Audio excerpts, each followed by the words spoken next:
Hello. I was wondering if I might trouble you for a cup of strong black coffee, and in the process engage you with an anecdote of no small amusement.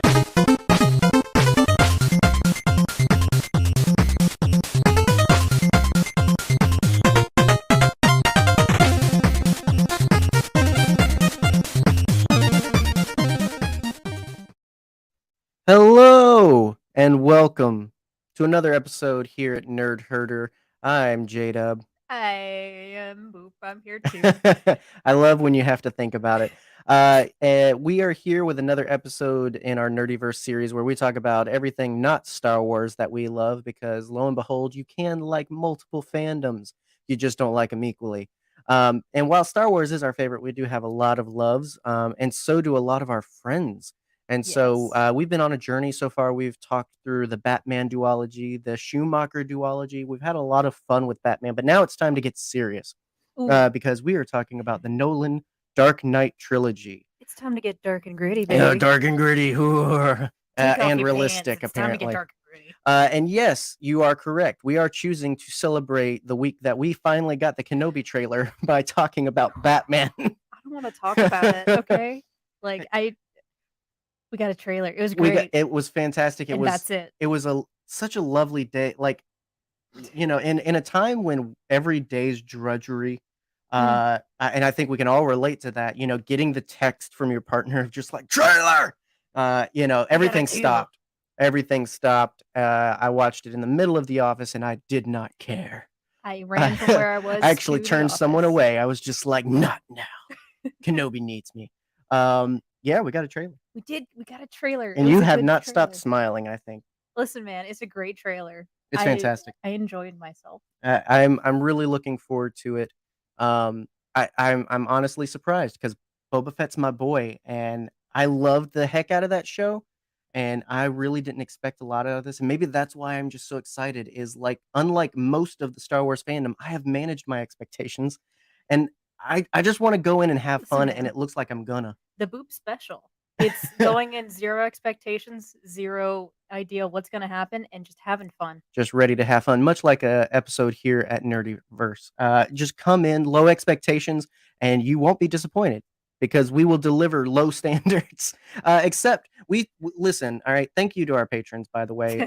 Thank you to the people that pay us, because we blow our entire budget on our guests because they're the real treat. And so it's about time we introduce friends of the show. We've got Kev, we've got Charlie back again. Wait, I'm getting paid for this? Well, yeah, I know, right? We're getting paid? I'll bring you like a 6-pack of Diet Coke. There you go. I feel like I should pay you. Oh, no. I know, right? No, don't say no. Don't say no. We need the money. We'll talk after the show. No, Kev, you are paid with room and board so that you can flee the insane country in which you live that we won't talk about. Soon. Right. Speaking of, and before we get too wild and crazy, no bat nips on this episode, unfortunately, but we do have dark and gritty, tall, dark, and handsome and whatnot, so plenty to look forward to. But before we do go off the rails, I want to shout out again, there's a link in the description of this live episode, or if you're listening after the fact, to the Amidala initiative. This is an awesome account on Twitter with a GoFundMe supporting Equality Texas that you can check out and support. There's tons of creators doing all kinds of cool stuff. If you want to give a straight donation, cool. If you want to get some cool merch, we've got people doing that. We've got all kinds of things happening to support the LGBTQ plus and specifically trans folks dealing with what they're dealing with in Texas, which I can't believe they're dealing with. Honestly, it's insane. Me neither. Part for the course for 2020s, I guess. Yeah. And so there's also an Equality Florida account. I don't know if they're affiliated with Equality Texas, but you know, check out and look at what you can do. You know, I mean, Kev, you mentioned it when we were off mic. You know, like the need and the desire to just be able to do something and feel like you can do something. You know, unfortunately, in the world and day we live in, money talks. And so by providing money to the people that know how to help these people and have the resources to help these people, sometimes that's the best thing you can do. So and if you can't give, spread the word. Do what you can. Like there is nothing wrong with word of mouth. Yeah. With all the help we can get. A single bat nip for the justice A bat nip. shall be had. Other friend, there you go. Kev's got you. Oh, Charlie's I got you you, too. Justice. Boba, come here. We need 6 of them. No, anyway. Oh, guys, how are you doing? You know. Yeah. It's been a long week. If you're like me, better now, right? Yes, exactly. Yes. No, and I'm not kidding. I've been looking forward to this all week. I mean, apropos of nothing, but my wife is out of town. So when my wife is out of town, I turn into an absolute like neurotic, soggy mess. So thank you guys for giving me something to hold on to. Absolutely. You can hold on to us anytime, buddy. It's true. We're very I'm coming over. I'm coming over. Like I'll talk to you guys. Look at his eyes were sparkling when you said that. Like they just start sparkling. Look. Kev's a big old puppy. Yeah. Like I'm telling you, go now. If you listen to the Force Losers podcast, he's a puppy with a mouth, but Yep. every good cuddle boy also has a bad side, and you know what? We love him for it. Kev is our bad boy. There you go. Oh man. You know, everybody's got 2 sides to him, much like Bruce Wayne. Yes. It's called a segue. That's a good one, buddy. I didn't like it. It's better when you don't call it out, but you know, I just wanted to make sure. No, I'm gonna bully you. Justice is watching. I wanted to make sure he gets it. Hey, Justice. Hey, listen, if you're listening to this after the fact, just a reminder, you can check these out live. We're live every Friday at 9. And we have fun with clearly awesome guests. And so for those that are tuning in live, thanks for chiming in. And the floor is open. From this point on, the floor is open as we dive into the Batmen I was most apprehensive about talking about. Yes. Explain. Yeah. Well, kind of like we've talked about before, Kev. Like this is so much to chew on. Mm-hmm. What I can appreciate the Burton and Schumacher Batman for, and even the Snyder Batman for, in retrospect of this, and I'll go ahead and say I rewatched this trilogy for the first time together for this, probably in the last 3 years or so. Yeah. Mm-hmm. The one I've watched and returned to the most is definitely The Dark Knight. And so, but like I appreciate the simplicity of the Batmans of the 90s.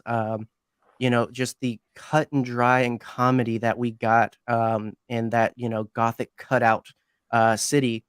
It was nice and easy compared to this. This makes you think, this makes you feel. This, you know, really makes a case for itself. It's you know, I want to say the most like critically acclaimed Batman film so far. And I think it's just because it took itself seriously. And a part of taking itself seriously was bringing in David Goyer to write and Christopher Nolan to direct, 2 guys that pull no punches when it comes to depth. And so when thinking about, oh yeah, I've got a lot I can say about, you know, Tim Burton's Batmans. I got a lot I could complain about with the Schumacher Batmans. Sure. This one, I've got too much. I even my notes, man, they're extensive. You're not wrong. You're not wrong. I mean, like my history with the Nolan trilogy, I didn't see Batman Begins in the movie theater. I saw it on DVD for the first time. And I was struck at the time with how earnest it was.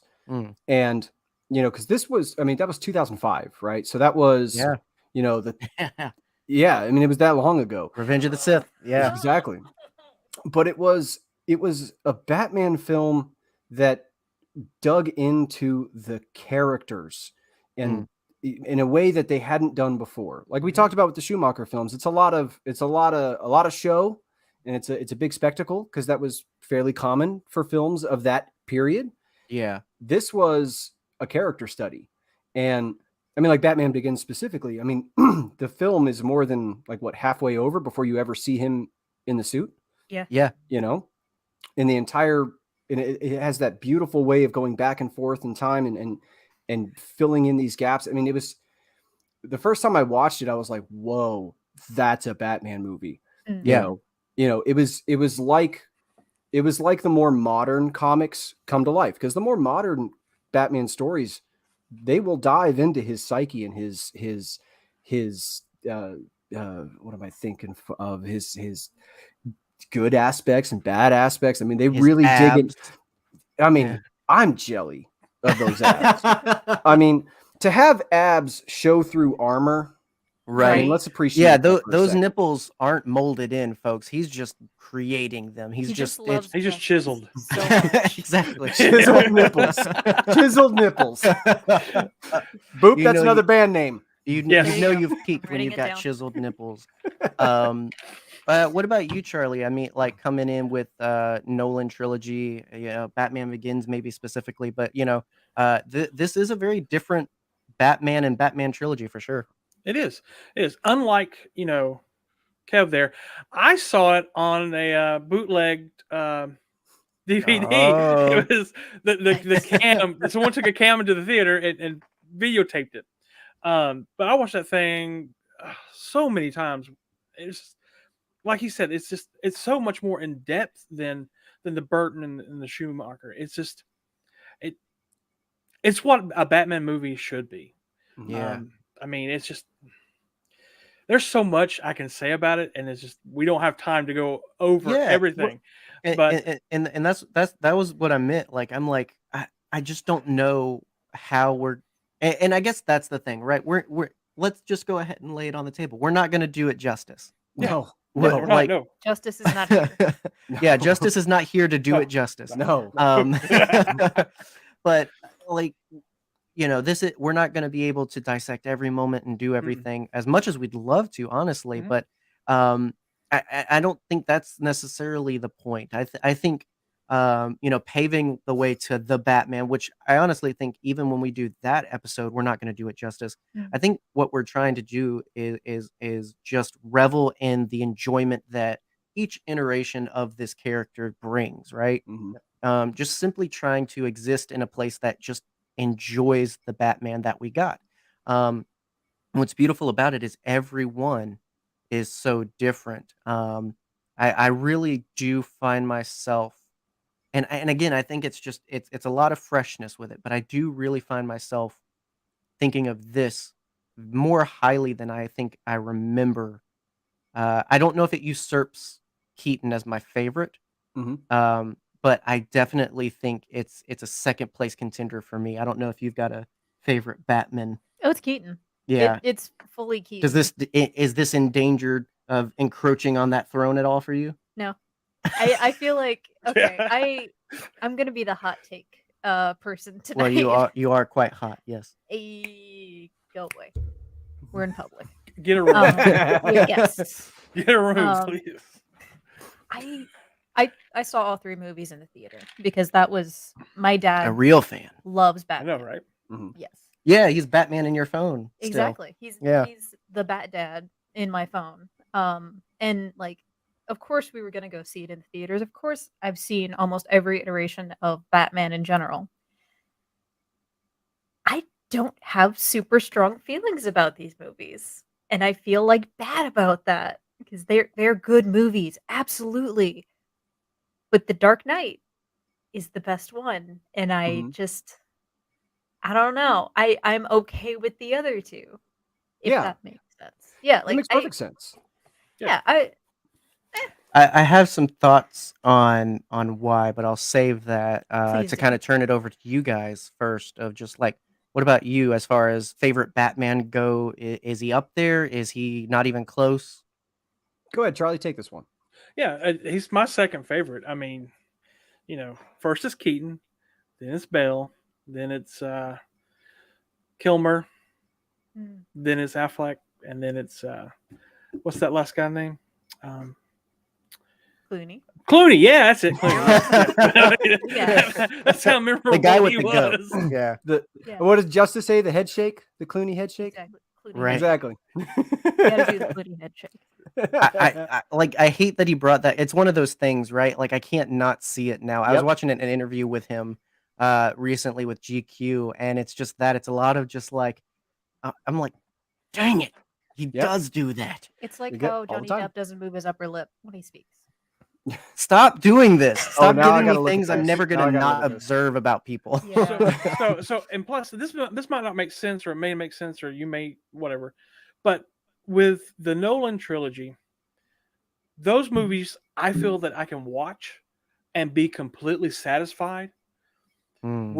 With Burton, I have to watch it a few times just to get my satisfaction out of it. Mhm. I mean, because but with Nolan, I can watch one, and you know what? I'm good for a few weeks. We're good. Mhm. I've got my fix for the week. Yeah. But because Yeah, it's just so well done. I mean, Oh yeah. Yeah. yeah, I'm Absolutely gonna fantastic. echo that. I'm gonna echo that because the Dark Knight trilogy, I think is for film. I think it's the most definitive version of Batman you have on film. Like the most comic accurate, the most true to the character, and the trilogy of films that really delves in to Bruce Wayne in a way that the other films really didn't get into. Now, I mean, for me, my favorite is Ben Affleck. His portrayal is just, it clicks with me for some reason. But following that is Christian Bale. I mean, even the goofy voice aside, It is a goofy voice. because, like, I mean, if you look at Batman Begins, one of my favorite moments is at the end of the film, and it's after Rachel has figured out that he's Batman, and he's rifling through the remains of Wayne Manor, and she says that this is your mask. Bruce Wayne is the mask, and that's the first Batman film that really emphasized that Bruce Wayne is the character he puts on. Yes. He is Batman. I mean, even with the voice, the silly voice, what I respect about it is, playing the character when he's wearing the cowl and he's in the suit, he is not Bruce Wayne. He is this monster that he's created. He is the personification of fear, so even in the context, sometimes I'll admit the goofy voice does take you out of it sometimes. There are other moments where it works really well. Very true. And then on top of that, like I remember seeing The Dark Knight in movie theaters. I was in California with family, and it was one of the first movies that I'd seen in a theater where it was like a transcendent experience, where like you're watching it and you realize you are seeing something that is on a different tier. This is on another level.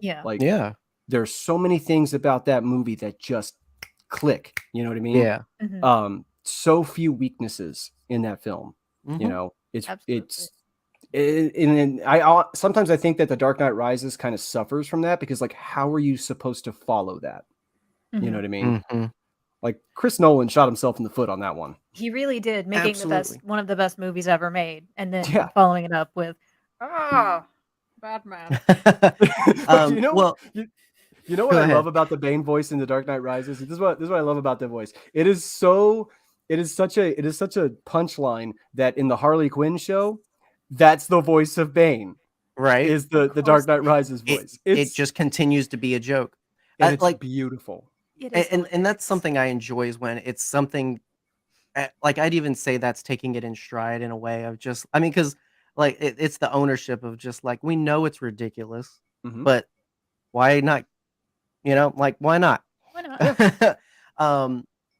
Yeah, I was even commenting on that when we were rewatching Dark Knight Rises, of just like, I think this is honestly almost as good as The Dark Knight.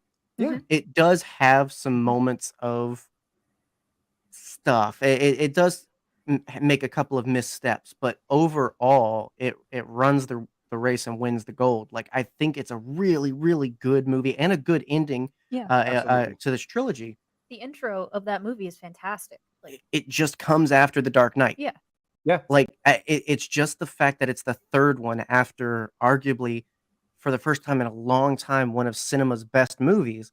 Because I don't like to give anything the belt, right? I don't give anything the perfect film belt, because I don't think it, it's generational, it's cultural, it's Terminator 2. So many. Yeah, I'm not going to argue with that one. So many factors, right? Like, now doing a list of, the best would be an interesting episode for sure. And I think we've mentioned a couple that are definitely there. Yeah. Yeah. But yeah, that said, regardless, you can't measure the impact of The Dark Knight. Like No. it continues to be a resounding gong in film Yeah. and in comic book film. Mhm.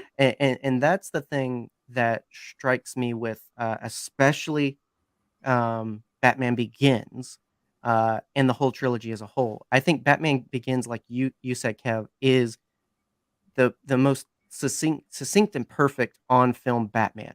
Mhm. Yeah. Everything that follows kind of starts to live in a space that the first film was trying not to get boxed into. Yeah.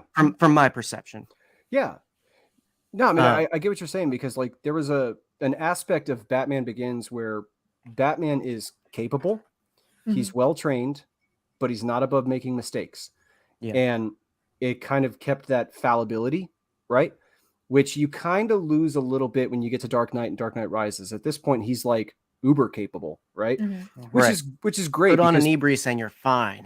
Well, yeah, but like actually, I kind of like that as a concept of like, you've never had a Batman movie that like talked about the physical toll that it would take on you.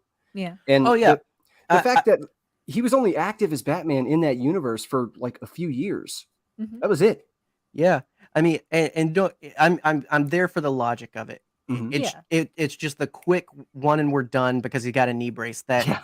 it's just a joke to me. But like, Yeah. I get and appreciate it because, despite the famous Avengers joke of take away the suit of armor, what are you? Philanthropist, playboy, billionaire. Despite that joke, he is still just a man. Mhm. And he actually wears the scars of being Batman and choosing this life that he lives and everything. Absolutely. But the other thing I'll say before we really dive into Batman Begins and kind of continue this journey through these films is the voice, right? For me, it works more than it doesn't. Mhm. And the one thing I'm going to give y'all a Clooney head thing. I'm going to give y'all a thing to suffer with me with, because the one thing I just grinded my gears watching these back again is just the mouth thing that he does, right? It's not the voice. Whenever he's in the bat suit, he doesn't close his mouth. Yeah. I Yeah. don't think he can breathe. Like I think Yeah. No, I think it's the nose. I think I don't that think they cow's put pulling holes up in the- there. No. I'm like, Rachel. like there's this scene where he's talking to Blake, Joseph Gordon-Levitt's character in The Dark Knight Rises. He's like, you gotta get these people off the bridge. You gotta do it. And there's just a second too long where they hold on his open mouth, and I'm like, is he okay? Yeah. No. Yeah. Do you think it's just like a weird British thing? I think it is part that the voice and the accent, right? I am sure there's a reason for it. There's a reason for everything. Sure. And at the end of the day, it's not a performance killer at all. No. It's just funny. It's very funny. It has moments, man, because it's like, you can either go like way on one extreme, or you had like Clooney, where there was no Batman voice. It was just, I'm just going to say the lines.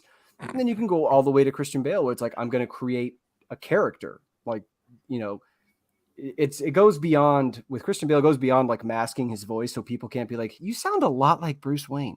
It was like the idea of, I'm going to be the monster, Yeah.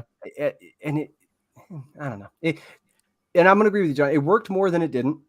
It worked more than it didn't.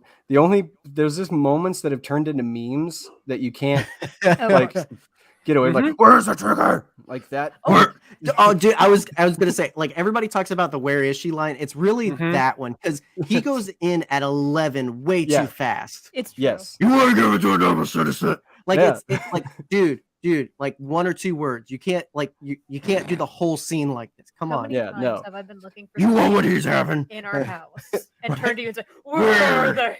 Apologies to our audio listeners for this one. I don't. But there is one moment where I it don't works apologize. really well from Batman Begins, when he strings that dirty cop up and he's asking him where the drugs are going, and he goes, "Swear to me!" Like that worked. Yes. That worked. Yeah. Like even that made me like pee a little. I was like, "Ooh." And that's the thing with that. Like, I feel like situationally it was a good idea. I don't think in longevity it was a good idea. Yeah. Matt, shout out to Matt from Blue Bantha. Listen, that you're talking about Ozzy Osbourne there, not Batman. No, he only ate one. Wrong guy. He's talking about Man Bat. Yeah. Yeah. Oh my gosh. But yeah, no, like and speaking of, and let's just dive in overall, because like the Batman Begins obviously is such an introductory to what this universe is going to be. The story depth, because really one of the things I see a lot of comments about with the Batman Begins is there's not much going on in terms of climax and villainy and everything. Like it's really the last 30 to 40 minutes when Ra's al Ghul comes back Yes. that it really starts to feel like there's a big plot going on, right? Right. Whereas I mean the Dark Knight and the Dark Knight Rises start with the plot. Right. You literally start with the villain. But and that's the thing. So much time is spent introducing what we're going to be spending time with, whether they knew it was going to be a trilogy or not. They knew we were going to be spending time in this universe. And so, I mean, obviously we've talked Christian Bale's Batman. I think he's excellent. I really do. And I think, honestly, if there's a little bit of an internet outcry about who you cast as Batman, you're probably in good favor. Probably. Because all the best ones have been controversial. Every one of them. Exactly. And now, if they're controversial afterwards, like Clooney, yeah. Good point. If you're controversial in a lot of ways, Yeah. be careful. Yeah.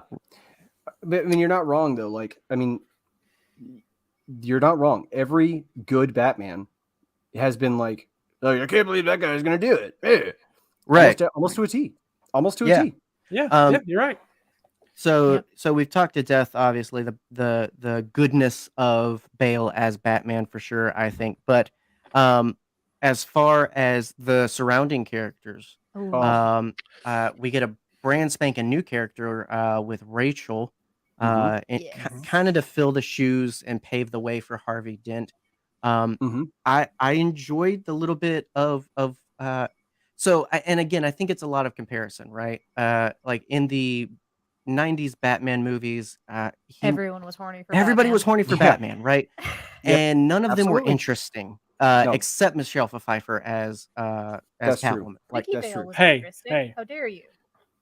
hey, Some people thought Danny DeVito was hot, but whatever. It's true. I'm in that camp. I'm in that camp. Yeah. have it. I mean, he's the trash man. But That's right. It's true. the thing is, anyone Just interested gets in the ring and starts throwing in trash. Batman did not seem interesting enough for Batman. Like they didn't seem to warrant how much of the attention they were getting in the plot. And I just think that that's a matter of, I mean, I think it's a Anakin and Padme situation where it's just like, you've got good plot, you're not good at the love story, right? Yeah. I enjoyed them leaning in with, hey, here's this character that's going to be a love complex for our hero here. Because she really does become a vehicle for some of the best stuff. Like you said, Kev, the whole mask line and a lot of the challenging moments for Bruce's development. So, any big thoughts on Rachel on that? Because she plays a pivotal role eventually. Absolutely. I mean, it's one of those things where Rachel is kind of a sad character for me because, she's Bruce's one hope for a normal life, but Bruce is too scared to admit to himself that he doesn't want a normal life. He might think he does, but he's, for all intents and purposes, addicted to being the Batman. Like it's a compulsion for him. He needs to do it. Yeah. And, but you're right. She does pave the way for Harvey Dent. And it's a really, really critical kind of Harvey Dent. Like, I mean, I think that we'll get to the Dark Knight eventually, but we'll get to it. But like, we hope. Because Rachel is kind of like, she is the Harvey Dent before Harvey Dent. She's the one district assistant DA that's on the straight and narrow. She's not on the take, and she also symbolizes, at least to me, Bruce's hope that Gotham can be brought back, because there is some good people left. You got Jim Gordon, you got Rachel Dawes. There's still good people left, Yeah, and what's interesting about that is I kind of noted that I feel like he thinks everyone else is the hope of Gotham. Much like you mentioned, he looks at these people. If I can inspire these people, and if I can inspire more like them, Hmm. and he's always selling himself and his reach and his power short, Right. the kind of influence he could have, and I think that culminates in the finale, the epic and grandiose finale of Dark Knight Rises. Mhm. I love that. Yep. Charlie, talk at me about some Pennyworth. What'd you think of this Alfred, man? So I like this Alfred. I do. I'm a big. I like Michael Caine. Something I did preparing for this. I did find out that Anthony Hopkins was almost Ooh. Alfred Pennyworth on this. I feel like Ooh. that is what like set him on the path that he's on now. Because Mhm. I don't know that I can be the only human on Earth that wonders how in the hell did they get that man to sign on to Transformers? Yeah, that's a good Like, point. have y'all seen The Last Night? I mean, if It's the a check clears, travesty. if the check clears, That's true. But I think this was the thing. I think he was fine and he was sailing good. He's like, I don't need this Pennyworth Okay. job. I'm gonna go over here and do this. And it's just been downhill since. It's like Yeah. Christopher Lee in Howling 2. A movie that you Right. watch Yes. and you're just like, Yes, Why? you're exactly right. Yeah. did you need Yeah. the money? Right. Anyway, but Yeah. back to you, Charlie. But I believe that I think that Michael Caine really brought a really good sense of who Alfred could be. Yeah. Think about Michael Goa from the original four, the first four. He was funny sometimes and not much of the character there. Just right.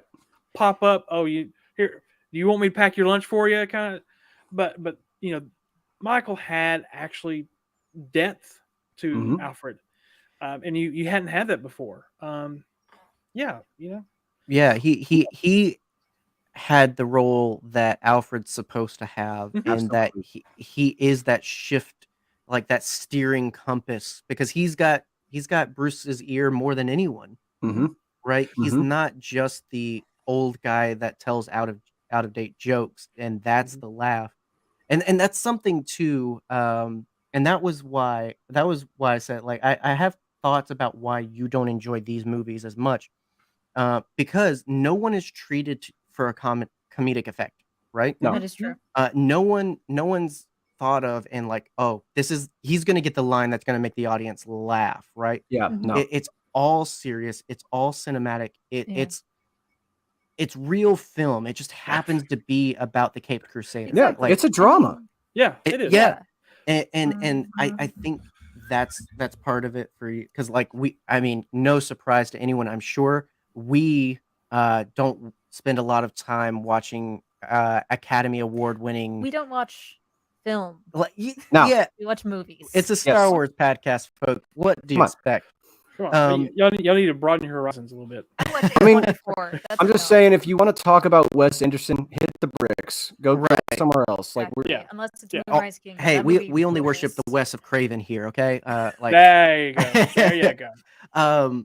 And so, and that's the big difference, right? Like Alfred was thought of all right, old guy, he can't do much, but I guarantee he's going to get some good lines. Mhm. But here, you get someone like Michael Caine and you use them, Michael Yep. Caine. and Yep. he sells it instantly. Like I specifically wrote down the note of like the beginning scene. This is not the best like Thomas Wayne death scene. Like this, No. that whole sequence isn't the best. Mhm. I don't know what it is with some of the acting and everything. It just doesn't feel like it lands for me necessarily. It Mhm. feels like something I would have seen in a lesser Batman movie. What were they going to see? Was it just So like it was supposed. Okay, so it was supposed to be Zorro. That's Yes. long Kinda told the Yep, thing. yep. Nolan nixed that because he was adamant from the get-go. This is a universe without heroes. Because he wanted Bruce to make the choice on his own to be a hero, to be a symbol. And so he opted for a play. I don't know if it was a real play, but he opted for that's a the play musical? that played on his Enter my fears, right? So instead of inspiring him, it actually did the alternative and Yeah. everything. Why do we fall? and so we can get back up. great and go line. See a movie. Oh, Yes, one of the best that's- lines in cinema. yes. Um, yes. But yeah, so like the scene's not great, right? It's Raimi's Spider-Man levels of look, we got to do the scene. We got Yeah. the scene. You know what I'm talking Yeah. about. Yeah. Right. Um, There's gotta and be then they pearls get on to on the the good ground. stuff. But after the funeral, when and shout out to Gus, the guy that played young Bruce, because he did well, Yeah. Mhm. hands down. When Absolutely. he turns around and when he's like, "It's my fault," like when he and Michael Caine just swoops in and like Yep. instantly, this is Alfred. Yeah. This Mhm. that was the Yep. one that did it for me, and he never disappointed the whole time that he carried that character Right. for me for sure. Absolutely. Well, that's like Absolutely. Go ahead, well, Charlie. it's like the Michael Caine's Alfred. You get the sense of him being a dad, Mhm. Mm. and the Yeah. other one you don't get that. You don't get it. You know, and totally off my head here, but there's a episode in the '66 Batman where Bruce Wayne is kidnapped and Alfred has to dress up as Batman and act as Batman. I believe Michael Caine's Alfred could do that and Absolutely. get I can buy get it. away with it. I do believe that. I can buy it. I'm with you. He can lift a Um, log. He can lift, I many things. I That's will the best line in the entire trilogy. What's the point of all those push-ups if you can't even lift a bloody log? That's and right. that's the best. and that's the thing is it's less comedic effect. It's less for the Right. jab Yeah. at the Mhm. gut. It's literal motivation. Mhm. Yeah. Like And he's it's Alfred. fighting him. That's Yeah, Alfred to a T. Alfred does exactly. two things for Bruce Wayne. He keeps him grounded and he throws a lot of sass at him. Yep. Right? Like that's if he can do those two things, you've got yourself an Alfred Pennyworth. Mhm. And Absolutely. Michael Caine had it in spades. But before we jump on, I will say I believe that Michael Caine got more Michael Caine as the series went on. It's true. Yep. Because Yep. if you listen, he gets more. He starts to sound more like an impression of Michael Caine than Michael Caine, and I don't know why. Yeah, But give by- me your best Michael Caine right now. Do it. Oh, okay. I'm going to use the same line. What's the point of all those push-ups if you can't even lift a bloody log? That's a You good one. almost went Irish there. I like Almost, it. man. Cillian I know you Murphy want is to try in it this because movie. I butcher it. I'm Right. not a great Michael impressionist. Michael. My cocaine. Just say my Michael. cocaine. Michael Caine. Michael Caine. Welcome it. to the That's all you podcast. got to do, I'm buddy. Michael Caine. But I don't know why, but there's just scenes in the third one where I'm just like, did he have a little extra to drink the morning of, or Probably. yeah, like I'm just like, where's that coming from? But all in good fun. Quick blast of other good characters that I think were excellently cast. Gary Oldman, Yes. Yes. His mustache. Yes. Gary Oldman's mustache Yes. stole the show. fantastic. His What an best amazing Jim character. Gordon. Morgan Freeman as Lucius Fox. Yes. First of all, thank you for doing Lucius Fox. Yes, Like, please. I mean, I love the Batman's Q. And also it's Morgan Freeman. Yeah. Right. How are He you kills going to be everything. mad at that? Morgan Everything he's Freeman in kills it. can read me to sleep. The only shame is that we didn't get enough Morgan Freeman Michael Caine like Oh, team up. Yeah. Like they got like 2 scenes together, I think, Yeah, and I'm just like, oh, the weight of that. They couldn't afford to have them in the same room together, is what it is. probably. You mentioned him, and we'll use that as a segue into sort of the climax of Batman Begins. Although, I mean, I'll just say I have so many thoughts about the beginning of this film Yeah. and Bruce's time spent with the League of Shadows, Mhm. with Duncan, aka Ra's al Ghul, like, and I mean, come on, Liam Neeson as the mentor turned villain, like, Slay. Come on. Slay. so good. Slay. And I think it's because that's so dense with what builds him, what sets up his morals, what defines his character, right? That's where Batman is born. Right. And then it's also not with Ra's al Ghul. If we're going to jump to the end of the movie, he elects not to save him, which Mhm. let's not tiptoe through the tulips around that. He is choosing death for him, right? And Batman's one rule is what? I won't kill. He didn't break Supposedly. that rule, but he bent that thing. He bent that thing, and Oh, he hard. will deal with the consequences of that in film 3. Mhm. You know what I mean? Absolutely. Yep. And that brings me to a point. You had mentioned the key word for me. So like I associated each of these films with a word. And for Batman Begins, it's that this movie is a movie about character, Mm. right? This builds and defines and spends the most time with Bruce Wayne so that by the end of the movie, we know why he chose Batman, right? Exactly.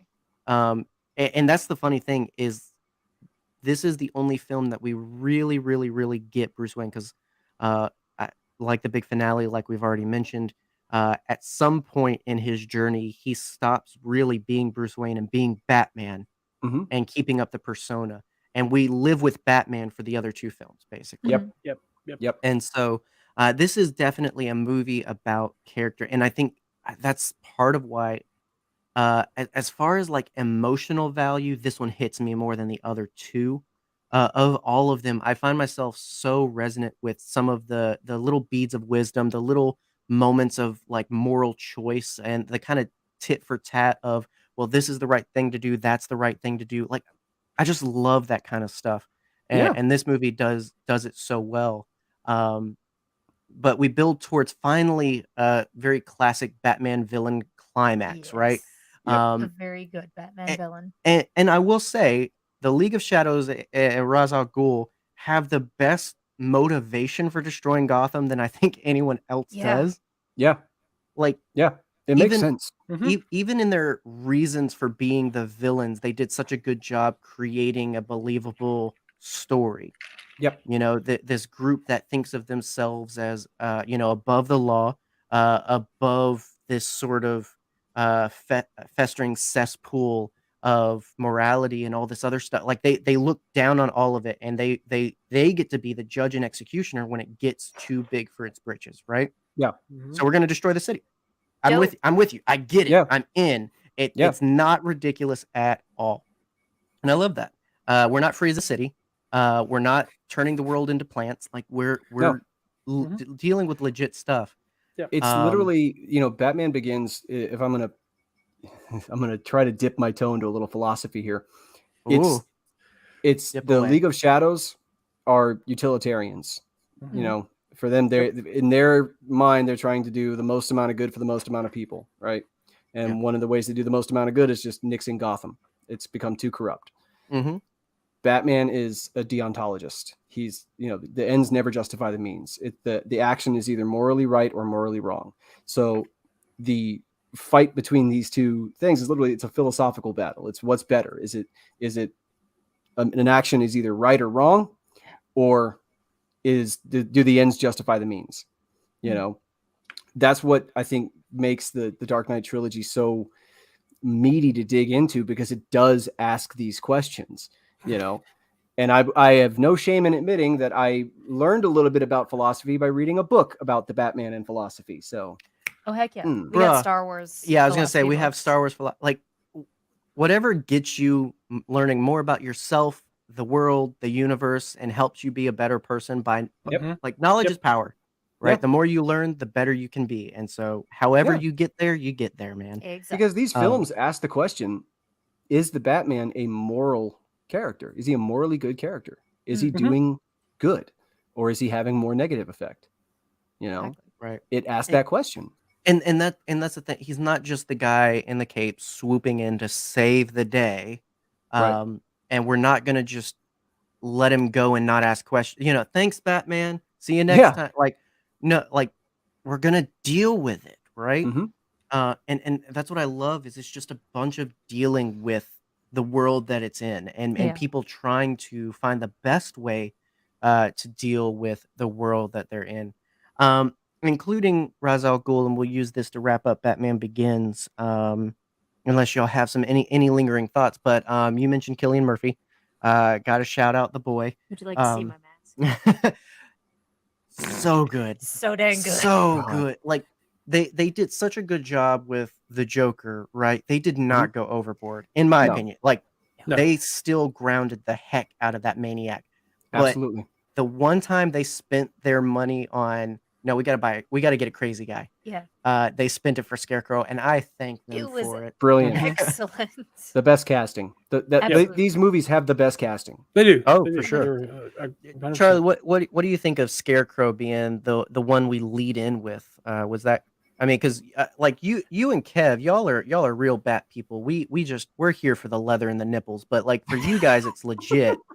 And so, like, did that grind your gears that it's not one of the bigger names in the Rogue Gallery or anything? Or Well, the first time I saw it, yes, I was like, they could have got someone a lot better than the Scarecrow to do this.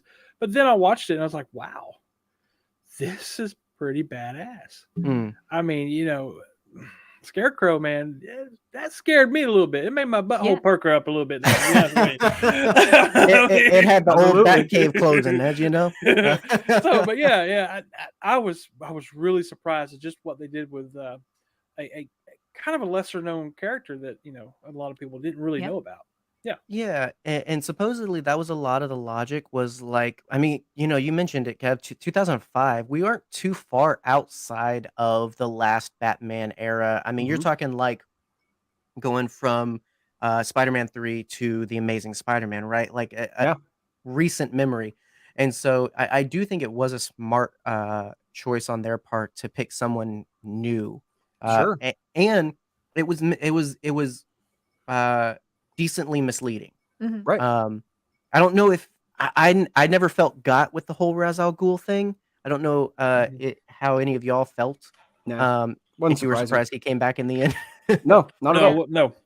I mean, he's an immortal character, so how do you ground that in reality? Exactly. Right. You just he just survived. I really enjoy the way they did that, though. The whole, at the party and the crazy Karen just being like, and am I pronouncing this right? I love that.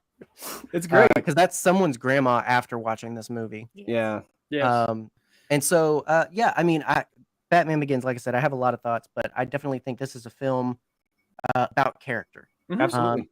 And the last thing I'll say about that as we move into The Dark Knight is I think that oftentimes, especially now that there really is sort of a modern, non-cohesive DCEU going on with film, there's a lot of this tit for tat of Marvel versus DC film, right? Yeah. Right. Like, just let go of the competition, guys. Yeah. You got good stuff. Just do your stuff good. Exactly. And so, and I think there's a temptation with these to say that, like, look, no, this is like Marvel levels of DC, and Stop comparing. I don't even think that's right to do. Mm-mm. You know, like No. I don't know. And yeah, there's been many a beautiful moment, and we will talk about some of them on the show in the future for sure, in a Marvel movie that have gotten me. Yeah. For sure. Sure. But there are beautiful moments in a comic book movie. They're not cinema. They're not like above and beyond film. Like they're not what this is. Yeah. Like, say what you will, but Nolan did good film that happened to have a comic book character. Precisely. Jon Favreau knew he was making a comic book movie. He made a good action movie, sure, but he knew he was making an Iron Man movie. Mhm. Right. Like, everybody that walks in on an MCU movie knows they're making a comic book movie. Nolan did something refreshing and unique, and I think it excels in its own way. Absolutely. And even as we've talked about, like, these movies versus the 90s Batman movies and this director versus that director, not all of it's great in its own measure, right? Absolutely. And I think the best thing Nolan did was realize that he does only really have himself to compete with. He took the fence line of this universe he created. Like, this is my thing. This is my little corner. I'm not crossing over. I'm not referencing. I'm going to deal with the little world that I've got. Right. Yes. And what he did with that was create the best first 20 minutes of a movie ever created. The best heist movie ever created. The best heist movie in another movie. Exactly. We just stop and appreciate for a minute that bank scene. Yeah. How absolutely spectacular that was. What a start. I have a problem with the bank scene. Oh no. Oh no, here it is. Okay. So All right. at the end of the bank scene, when he's driving out the school bus, Yes. how do you not realize that bus is coming out of that dadgum building? I mean, Don't worry about it, man. I mean, you're also watching a movie where you have to like suspend disbelief to be like, okay, yeah, that guy's wearing a cowl with pointy ears. Got it. Yeah, yeah. Yeah, You know, but with you're radio right. receivers in them. You know, Yeah. Get a bunch of cash Yeah, I mean, and like- just put it in a big pile. Like, Exactly. Like What are we doing there's a lot about these films that are grounded in reality, but it's still Mhm. there's still a It's, lot of it's like still you have to- Batman. you still have to suspend your disbelief a little bit. Yeah, know what I mean? it's still Batman. No, and my thing, like high praise is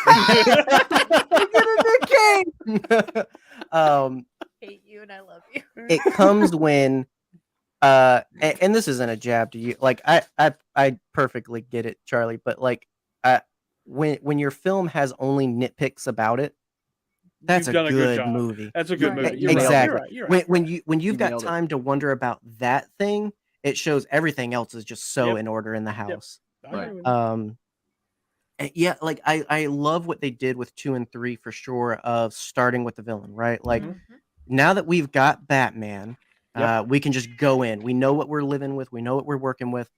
So now let's introduce Yeah. and make a case for our villains. And my gosh, I don't know if there has yet been someone who's come into a role with such vigor and creativity and uniqueness, like Yeah. Heath Ledger as the Joker. Yeah.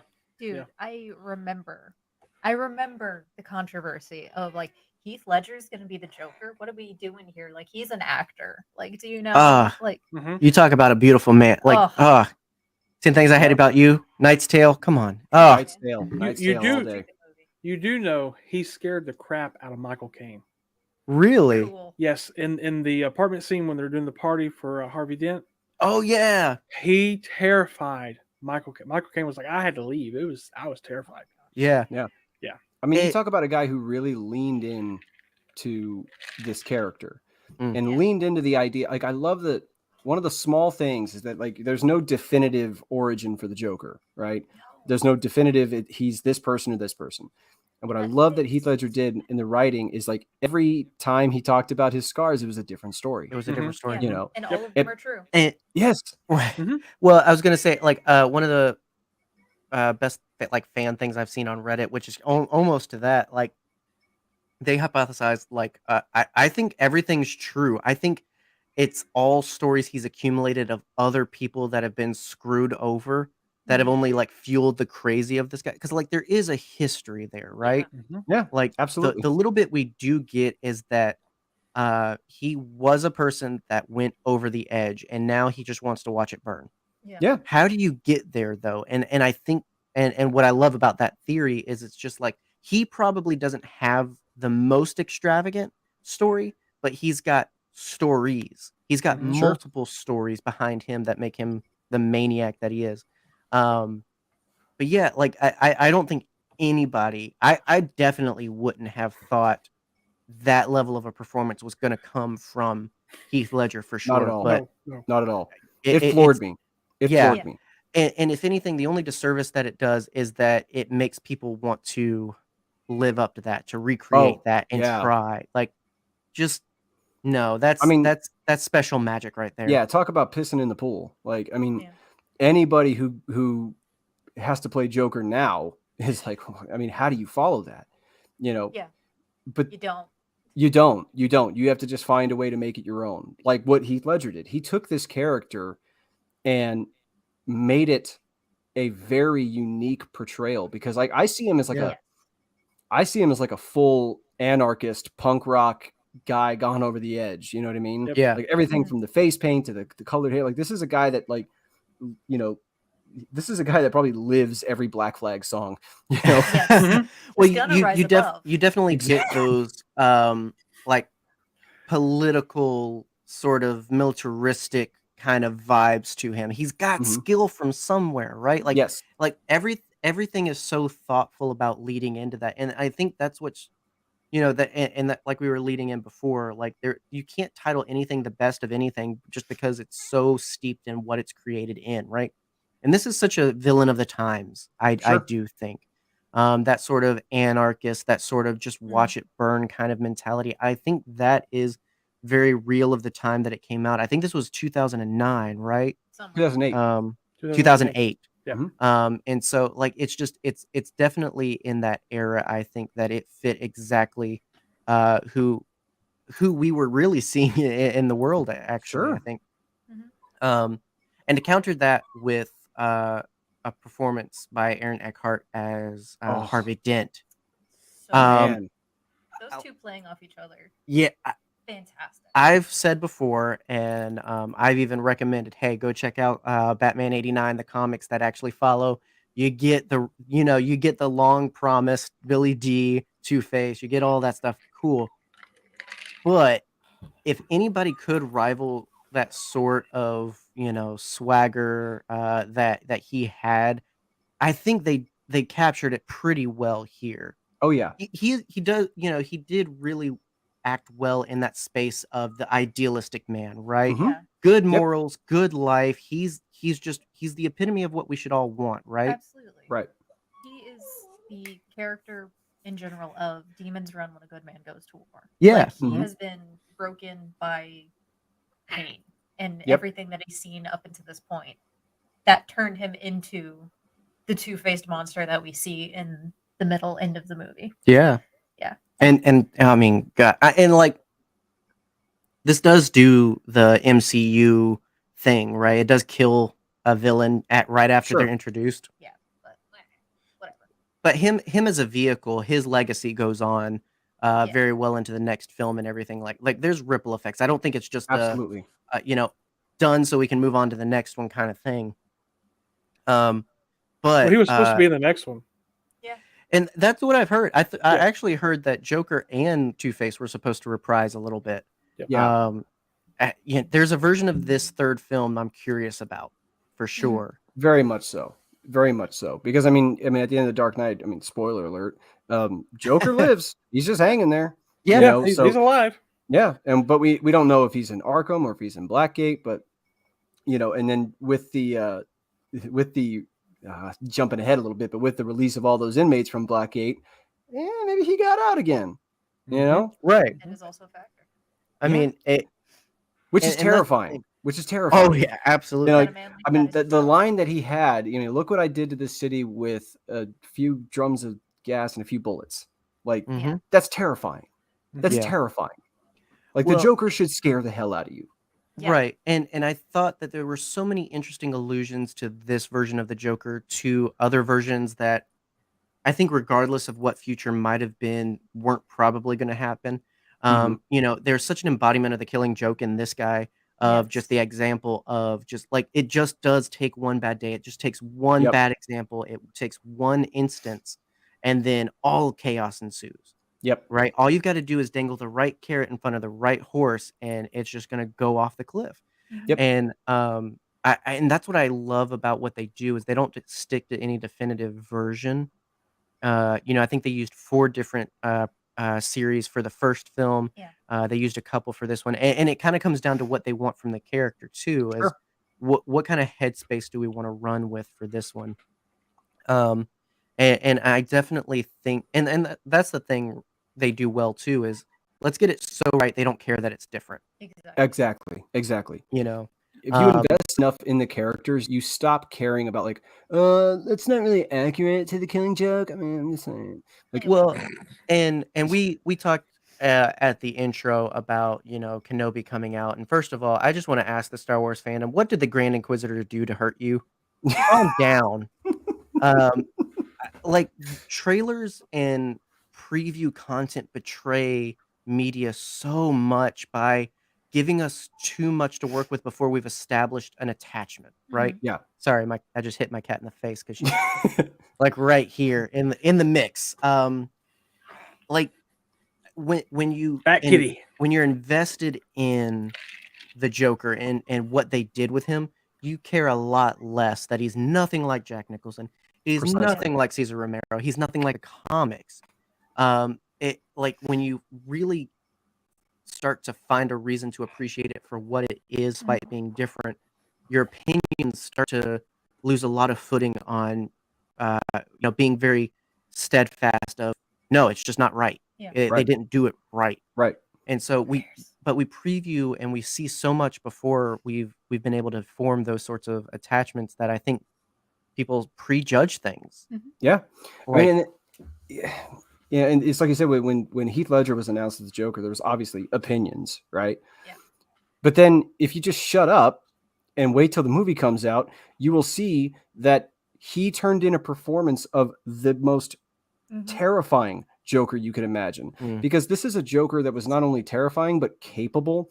This is a guy that took everything Batman did and flipped it on its head. And then on top of that, took the world's greatest detective and made him play catch up to him. Exactly. You know what I mean? Like it is the most perfect foil to a hero you could ask for. Yeah. And then on top of that, he wins. Exactly. For all intents and purposes, the Joker wins at the end of that film. Yep. But and I think you said the key word, right? This Joker's capable. I think we've always wondered what it'd be like if any one Batman villain realized their potential. Yeah. And this was a thesis in what if we had a villain with a good foundation, you know, not necessarily the most wrong opinions, and with the know-how to make it happen. Yeah. Right. You know, you get quite the perfect storm. And one of the things too, I'll say, like, so, you know, first film for me, it was character. That was the word that jumped out. For this one, it was about consequence to me.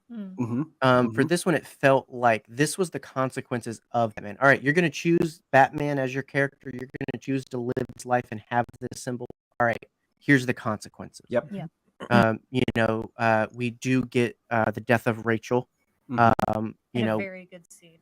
Yeah, like, heart-wrenching scene. well, like, and I hate to draw the parallel because so many are making the parallel with the Batman to, you know, Seven. But Seven level of twist there with the whole, you know, you've got to make a choice. Right. You know, you got I'm like, oh my gosh. You get Hey, Harvey knock Dent. it off. Sorry, the pup's in there back. He's making a noise. Sorry. It's okay. They're sharing their opinions and loudly, but it's okay. Yeah. You get Harvey, embodiment of consequence of choice and everything, Yeah. and Or like lack thereof. ooh, Exactly. yeah, you could almost make it about consent too, but yeah. Well So said. Yes. I don't know if it Perspective, strikes anybody sexy, else like that. mandatory. No. Absolutely it did. Absolutely it did. Because the consequence is a really, really good word for it. Because, you know, Bruce, I guess, had it in his head that, you know, the Batman's time is ending, you know, but Alfred had the best reasoning as to why no. Like he said, you pummeled them, you squeezed them, you did all of this stuff, and you expected what? Them to just roll over? Like no. And then of course all the consequences, like Joker wins the end of this exchange. Your shining knight in the DA is now disfigured, dead, and a murderer. Your love interest, she's dead. And now you've made this decision to take the blame for it. And now the Batman's gone. Exactly. Right. And then the entire foundation of your victory built on a lie. You know, it's such a radical thing if you think about it, to be like, you know, we're gonna frame it as if the heroes found a way to win, but no, the villain really took the W in this one. It's pretty radical. Well, and radical too for Christopher to undo everything he did in the first film. Yeah. Like, you know, but by Bingo. ending where we do end, it undoes that incorruptible symbol of Batman that he claimed he would be, and all of this other Right. stuff. And it's peace at a cost, which is sadly such a real and relatable concept. But you know, when we come into The Dark Knight Rises, like as is often described in the first 45 minutes, this is peace times, right? Yep. This is no longer war. We've won. It's peaceful because of this, and because of this foundation we have with the Dent Foundation, like all of that. We're good. We won. Yeah. You know, and it feels like it sets up this legacy that is so real, and that good sometimes still comes with consequence. It still comes with baggage sometimes. Even that your heroes are not infallible ever. Like Yep. you cannot put people on a pedestal because, like the Joker says, he was already on the edge. I just gave him a little push. Yeah. Mm-hmm. And it's You are a bad day away from being a Batman villain. Mhm. Yeah. And it's brilliant in the sense that, like, with Batman, he's not a perfect character. He's Yeah. not a perfect human being. He's incredibly flawed. Mhm. And, you know, with Dark Knight Rises, you see that. You see his flaws right up at the forefront. Like, this guy not only took the L with the Joker, he took it so hard, he just stopped. Like, Yeah. he just stopped, you know, and he became a recluse. And yeah, he's almost directionless. Without a war to fight, he has no direction. You even see that with Jim Gordon. Jim Gordon doesn't have a war to fight, but he's still acting like it's wartime because they can't let that go because they know that it was a hollow victory. Yeah, they built their character and their symbol on war, and so of course when there's no war, all of a sudden you don't need to turn on the light anymore.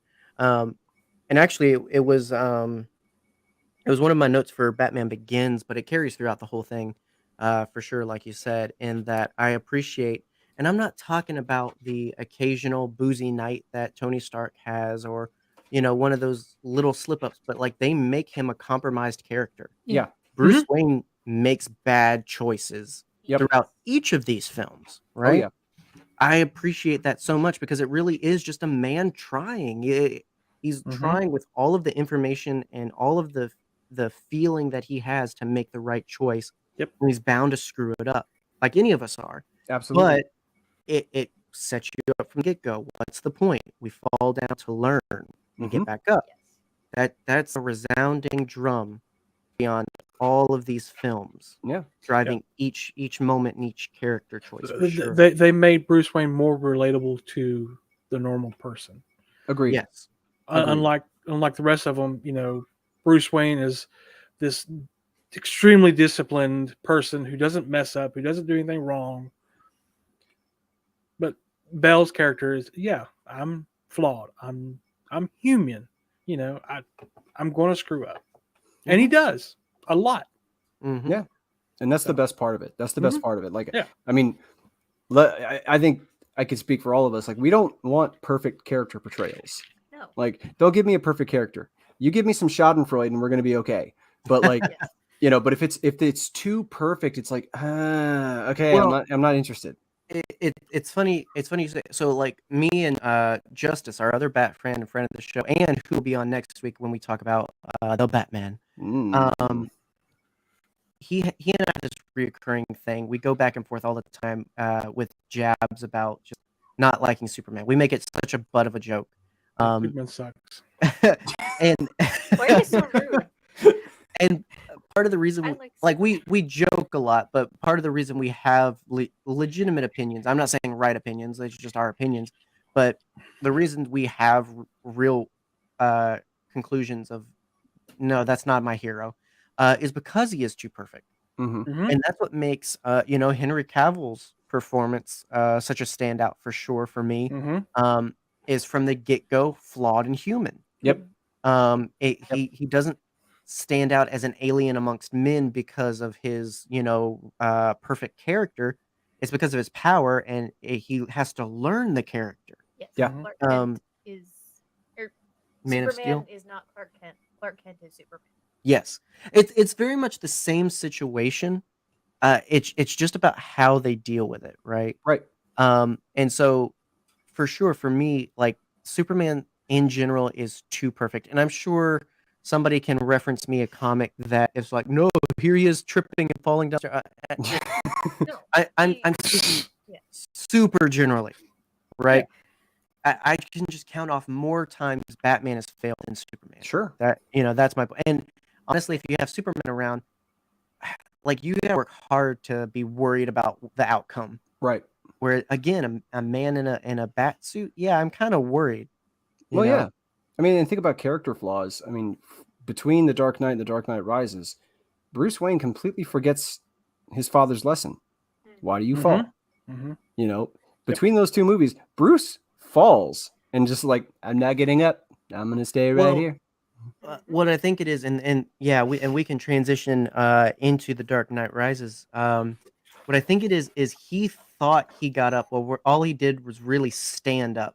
Yeah. Like if you imagine the illustration of the well, right? All he did was stand up in the bottom of the well, and he thought that was all right. I got back up. Right. Now what? This is it. Life without my love. A city that's got clean streets at the cost of a lie. Like this is what I fought for. Great. Yeah, now. Right. Yeah. Yeah. It's one of those situations where it's just like you turned, you moved, you stood up in your situation, but you didn't really change anything. And so Right. it's that idea of just like, right, but now start taking steps. Yeah. Start. I mean, as is literally the case with this film, the analogy, start climbing. Yeah. Like I love so much the parallel in cinematography that we start with a well, we end essentially with a well. Yeah. Like like it's poetry, it rhymes. Did George Yeah. Lucas write this? No. No, I didn't write this. No, I No. didn't do that. No. That's why it's good. No, I'm just kidding. I'm just kidding. You're gonna get that fire in the street. I'm gonna tell him. Burn! Listen. The Phantom Menace is my favorite Star Wars. Obviously, I love George Lucas Star Wars. Yes. He's just hammy as heck. It's the flannel. If he gave up the flannel, he would be Superman. He's everyone's favorite grandpa. Like It's true. that's his one. I've never heard that before, but yes. That's his one flaw, right? It's the flannel. No, but you're right. It's those parallels, right? And one of my favorite things about The Dark Knight Rises, and it's probably my favorite of the trilogy, is like I like how quickly Bruce fell back into being Batman once the opportunity arose. Like once he realized, like, no, this needs my attention. It wasn't like, oh, should I? No, it's like, oh, I'm gonna find my way to come back. Because Absolutely. Again, he's compulsive. He is the Batman, right?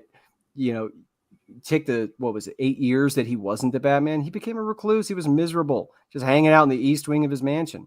But the minute that he had to come back in, it was like reinvigorated, like he had life again.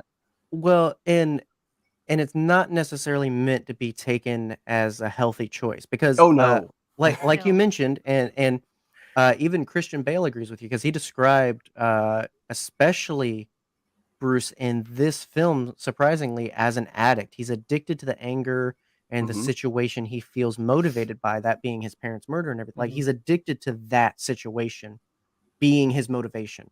Yep. And kind of back to my analogy, like it's so often that people get clean and they think that sober living is boring living. And it's just like, no, dude, that's just like you're sober. Then you've got to actually like do life stuff, right? Yeah. Like Yeah.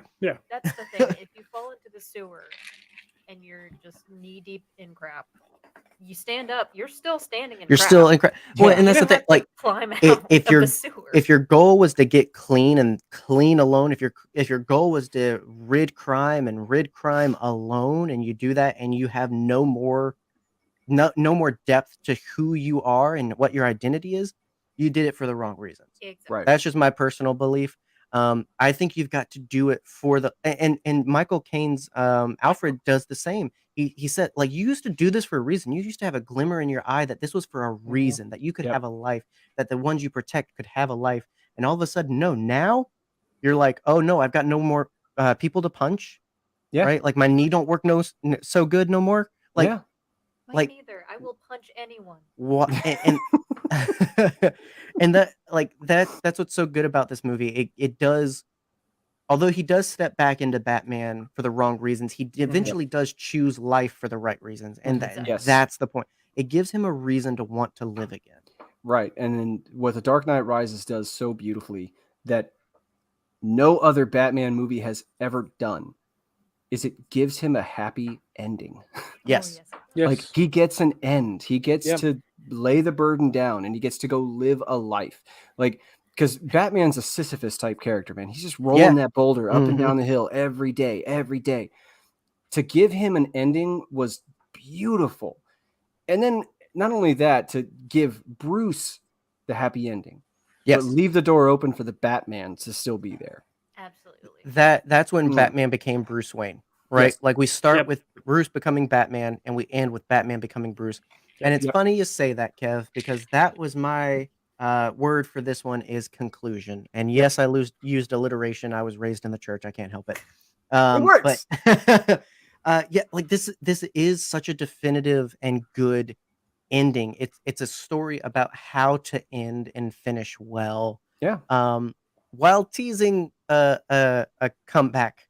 And if we ever get a fourth one, that's what my C would be for that. If you're wondering, it would be comeback.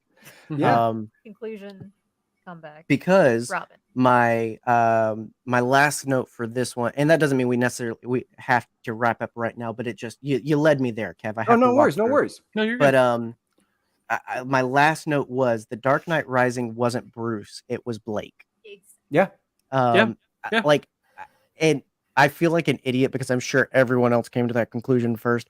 But like this rewatch was the first time I realized, wait, he's rising up to the occasion, the mantle. He's taking it on while Bruce steps back. His story ends. Bwong, like light bulb went off. It was a moment. I mean, and that's the thing. Like, if I had one regret around The Dark Knight Rises is why did you go with the name Blake and not Terry McGinnis? Why did you not go with Terry McGinnis? You could have like shoehorned a Batman Beyond in there so easy. But you're right. I mean, like there's so much to like about The Dark Knight Rises, and I feel like it just gets such a bad rap because it had to follow The Dark Knight. But I mean, like Bane as a villain is utterly terrifying, but he's a grifter. Yeah. He's a grifter. That he's punchy, but he's a grifter, and he uses grift to sell why he's doing something while doing something else in the background. It's so like poignant for today that he is that kind of a character. But he's not only that, but he's also like he broke the Batman. Yeah. Literally. You know, like and like Bruce Wayne at this point is like 8 years removed from being Batman. He's maybe not as fast as he was, maybe not as strong as he was, but he's still Batman. He's still capable. Right. And this dude ragdolls him. Like takes him to school, you know, and probably one of the strongest scenes in that entire movie. Oh yeah. Yeah. And one of the best shot action sequences too. One of the things this which when first I want to add on to what you said about Bane. I love it, and Tom Hardy's own description for him is one of my favorites. Of like he's a classic movie monster, but with the intellect of a supervillain, and I'm like the perfect combo, right? Because you know if the if the Joker challenged Batman's emotional level. You know, if he's the one that could get at him through situations and through, you know, jabbing at those sensitive spots, it was Bane that could outmatch him on chess. Yep. Right. Yeah. And I love that example because that does give him all the validation he needs for being the, well, I won't say the villain because I think there is the villain for this, but it's not him, but to be the one that does match him. Yep. Because Bane is at the end of the day, what Batman could have been as the symbol, as this, you know, infallible idea, right? And so that's the beauty of that finale is the whole, this is what you could have been, right? You're not perfect, but this is what you could have been for sure. And you know what? Now that I chose to say that about Bane, I forgot where I was originally going. Well, I mean, it's funny because, like, you know, I like a lot there's not a lot talked about with Talia al Ghul, but who is the villain for me, by the way. Yeah.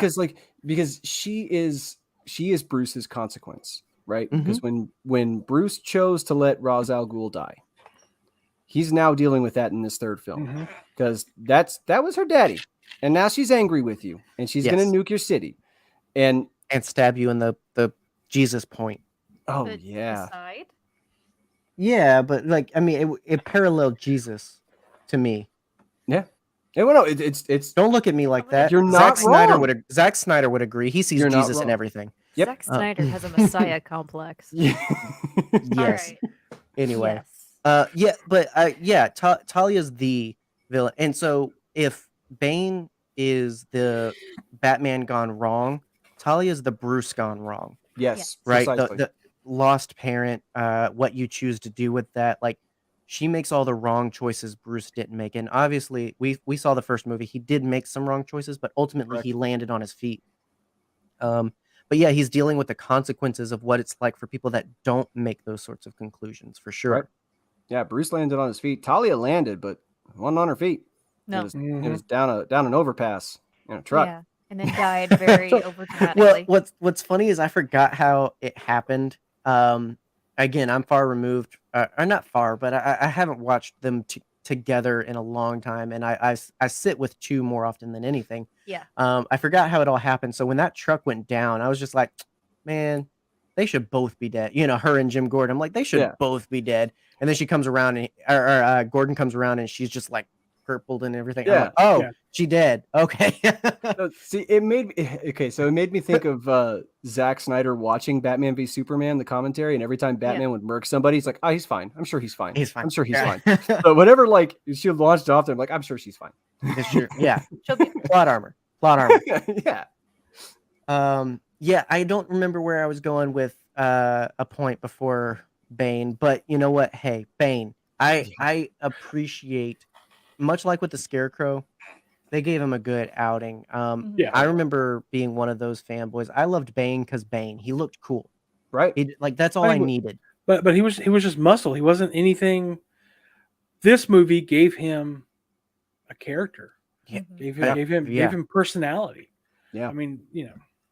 And character in excess, because I mean, kind of like you alluded to, Kev. I mean, he has charisma.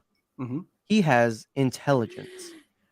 He has a lot going for him beyond just the muscle, and it works. It's not even no, we're gonna make a smart muscle head. No, like it really works as a frightening villain. Yeah. I mean, Alfred says it, you know, look at his training, his ferocity. You know, I see the power of belief. Make your boys thick, make them believe in something. That's how you make a good villain. And speaking of making good villains, but landing them well, the best Catwoman, or the better Catwoman, either way. I thought that Anne Hathaway did a fantastic job. She did Amazing. a great job. She did. However, she's no Michelle Pfeiffer. No, she is no. She's no Michelle Pfeiffer. She is no Michelle Pfeiffer. But she understood the assignment in that you're not playing Catwoman, you're playing. Hey, that's what the kids are saying. You know, I know. I'm 33-year-old man trying to be relatable. Right. What are you, Jesus? Yeah. But like, she got it because you don't play Catwoman. You don't play Catwoman. You play Selena Kyle. Exactly. And she nailed the character of Selena Kyle. Like, nailed it. The Yeah, desperation. And the writing assisted with that. Like, they didn't write sex appeal in there, right? No. Like, listen, all right, if you do the character right, the sex appeal is going to be there. Exactly. Right. Like, if that's what you're going for, it's just going to be there. But you got to land it with the character. Yeah. I agree. And I think they did well to round it out. Actual cat burglar. Yeah. Is it so hard? Is it so hard to actually get the one thing about her character the most right, that she robs people? Exactly. She's a stealer. Yeah. We watched a thing about Catwoman 2004, 2, 3. You mean Halle Halle Berry. Yes. Yeah, we don't speak of that in this house. Golly, she's recovered so well, though. God bless her. I've never seen it. I've never seen it. How either. have you managed? I have no desire to touch that. I agree with Kev. no, I have no desire to touch it. I don't want to watch it. I get that. Blasphemy. I get that. There, no one needs that. No. But how have you existed and not even just by osmosis run into it? I mean, turn the channel. Yeah. Yeah. Like, I won't actively seek it out. Like, no.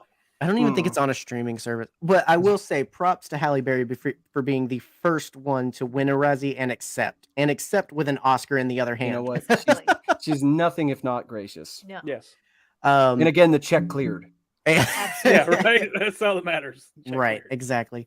Yeah. I mean, if we're gonna go down the whole list of Catwomen, I think, man, I don't. Eartha Kitt. I think that She is at the top. I Julie agree. Newmar. Julie Newmar is at the top. Well, see, it's one of those situations where it's like I think she's definitely obviously the pioneer for sure in terms Mhm. of bringing the character to uh non-comic audiences. But I think it's definitely one of those situations where much like Eartha Kitt, like they get a hold of it after it's had time to exist outside of comics, and they're like, all right, well, we're gonna tweak these things about your version that work a little bit better. Yep. I will say 66 Batman did have the best of both versions, I think. Yes. Yeah. It didn't do a lot of things well, but I think that Catwoman Thanks. fared the best. Take. No, I mean I like fun show, but Fun like show. I mean, They got the the thing Joker. that I really appreciated about Anne Hathaway as Catwoman is Bring they it back. nailed the attitude in the sense that, you know, they're Batman and Catwoman are opposites attract, right? Mhm. Yep. Batman's very firm in his code and in the way he does things, and Catwoman is a little less firm in those things. She's a little more malleable. Let's say that. She's adaptable. If I'm going to use a line from Anne Hathaway, she's adaptable. Well, and yet again, though, much like they did with Rachel Dawes, in the first two and everything, I felt like they got the relationship levels right. Yes. Yeah. Them ending out on their little runaway vacation. Yeah, I'm there. It works. Right. You know, like Because they both wanted a clean slate. Yeah, Exactly. I felt like that was very well earned. Chemistry was good. Like that was set up. And that's the thing to get right. You can't just get Batwoman and Catwoman together because number one, names, number two, Right. leather. Like Chafing. there's got to be actual chemistry and attraction. It's true. Right. And I thought they had that through the whole film. One of my In favorite. spades. It's actually when it's Bruce visiting her apartment and everything. Like that whole scene is very good in terms of their chemistry as well. I felt their romance was more believable than Bruce and Rachel Dawes' Agreed. romance. That's fair. Yeah. Well, so Rachel and Bruce, it's more of not even lust necessarily. It's not as chaotic as lust, but it's definitely this. Familiarity. Yeah, you're more in love with the idea Right. of this person in this relationship than Right. There's a reason it doesn't happen. Right. Like that's really what it comes down to is they're both in love with the idea, except Rachel is the only one mature enough to say this is just an idea. Right. It's not Right. happening. Right. I mean, because like I always feel like Selena Kyle accepts Bruce for who he is and where he's at. You know, she meets him where he's at. Well, you yeah, know. she sees the dual person and she understands it. Exactly. You know, she relates to it. She lives it. Exactly. And that's why she's more perfect to I see what you did there. I see what you did. Perfect. Perfect. To accept him. Yes. Element It's a of course. lovely pun. Well, I mean, I don't know about you guys. I have many more notes we could cover. We could be here for 4 hours digging into could. all of this stuff. We And- really Still could. not even scratch the top. No. My favorite line of all time in a Batman movie, Oh. which is just hi. Oh God, yes. Yes. That entire hospital scene is fantastic, but that particular moment Absolutely. is the best Joker I've ever seen in my life. It's such a meme, but it's so you are right. It is just so definitive. Exactly. I love it. It's that and the hand sanitizer. Right. Yeah. Oh yeah. I mean, you might live a life of chaos, but there's no reason to accept germs. Like, come on, Exactly. that's too much. Anarchy has a line too. Well, I mean, guys, thank you for coming on, and yeah, again, we could go at it all night, but we won't. We're old and tired. You're not lying, man. I'm the oldest one here, so yeah. I'm really tired. Yeah, we got to get Grandpa to bed, but yeah, plenty more we could talk about, and who knows? The possibilities are endless. It's like an Olive Garden for bats in here. We may return to the Dark Knight territory. We may come back, because Lord knows. I mean, again, the beginnings of Batman Begins alone, and Bruce in the Wilderness is enough for me to write a thesis. So there's plenty of grounds to return, and certainly if this Robert Pattinson's Batman is as successful as they claim, I think we're gonna be talking about Batman for a little bit, actually. Mhm. I think so. And Yeah. so and yeah, next week we Yeah. will be back for that. And so if you're enjoying this Bat Chat, be sure to tune in there. At that point, we'll be 2 weeks out. All right. Spoiler warning. I'm gonna try and remember next week too, but 2 weeks out. Come on. We're talking about a movie in theaters. Just Yeah. think about it before you enter the chat. It's going to be no hold bars, I'm sure, because I'm going to, based on everything I've seen, I'm going to have a lot of feelings. I cannot wait I feel- for your I'm- breakdown. Prepare thine bat nips, folks. Yeah, I It's going to can't be wait. good.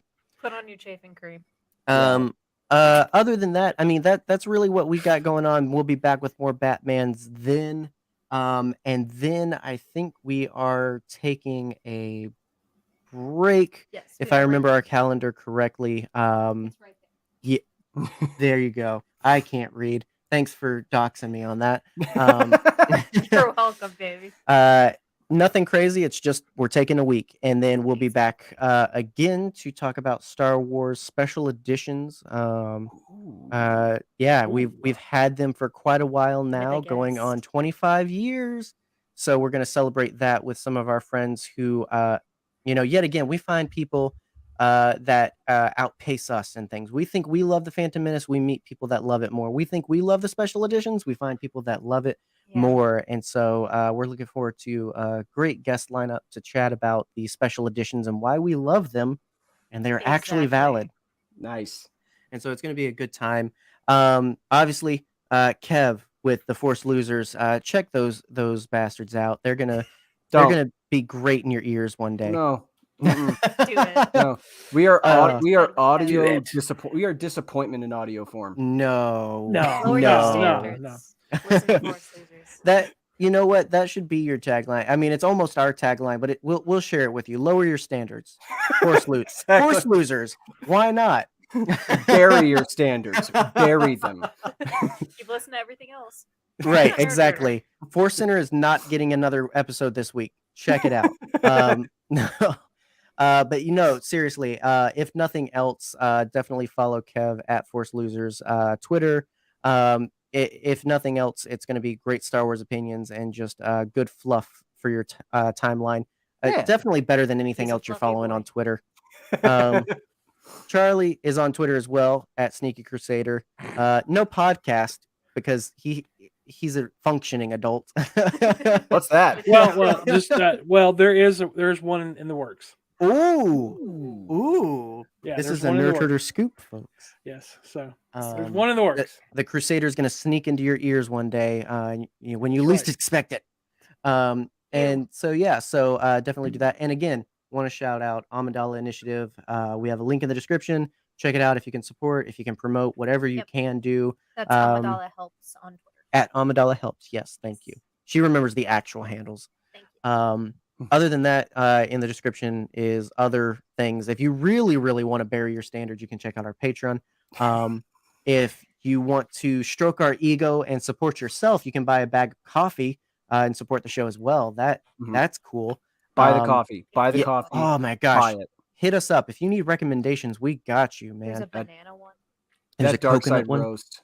Yes. So many good coffees. Heck, Foolish delight. You know what? For free, go check out Expedition Roasters. They're awesome. They're an excellent brand. No Batman roast yet, but who knows? Someday. Maybe. And so, check out the description for all that. Otherwise, we'll be back again next week live, Friday at 9 p.m.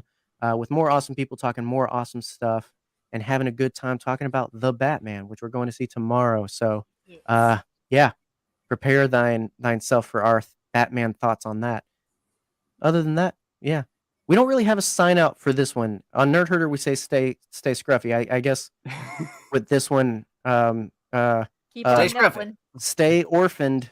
I was trying to think. I was trying to think on brand. You can't top that. Oh, Bruce Wayne's a dead daddy baddie.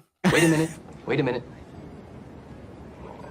You know, this is, excuse me, a damn fine cup of coffee.